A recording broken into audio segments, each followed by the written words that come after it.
You're sitting in the crowd, listening to this guy talk. You recognize the words, but you have no idea what he's trying to say.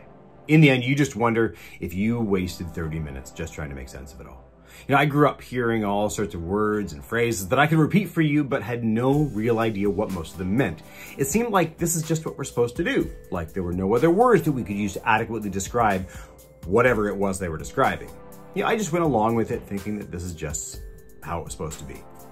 I hear a lot of those same phrases and words being used today in churches I have visited. Sometimes it's words that we would understand them if used in an everyday context, but when applied to the theological framework of Christianity, they really sound just out of reach.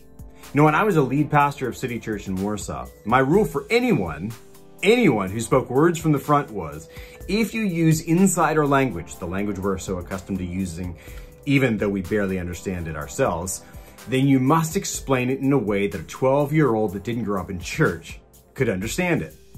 I'd catch myself sometimes speaking insider language, but would stop and explain what I meant by that word or phrase also.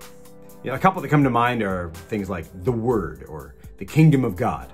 They pop up quite frequently, and I think that your average churchgoer couldn't give a good explanation of either. Sometimes using insider language can end up sounding just like a whole bunch of word salad when it's over. We spent time around those words. They feel familiar to us. They feel comfortable even when we don't truly understand them. We default to them because it's easier. Even though we don't understand them, and you can bet no one else does either. So here's the problem. When you use that type of language, you unreasonably assume that all the people you are speaking to have similar backgrounds and understanding. Why is that a problem?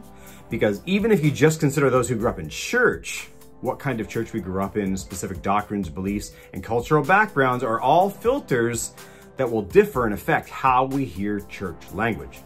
If you add in the evolution of words and phrases over a period of time, well, now you have differences between generations. If you add in those who did not grow up hearing those words and phrases, well, now you have differences in culture and understanding. Now, these words and phrases, they aren't necessarily wrong, but they are often outdated and are in need of revival through explanation or simply being replaced. Now, I really don't think that in the churches that use these outdated terms, that people actually understand them anymore. Even when they nod their heads in agreement and seem to be playing along, I think it's just that they're attached to them for sentimental reasons. I say all this because for much of my life, I didn't know what a lot of the insider language really meant. But when you rediscover what these words and phrases mean and explain them in a way that makes sense to the 12-year-olds in your crowd, I believe it will give you a greater connection to the role they play in proclaiming the good news of Jesus. That God is inviting each of us to join him in his mission to restore all of creation, an invitation made possible for each of us by Jesus 2,000 years ago. Explaining in new ways to people who may differ from us is helpful for them and is helpful for us too.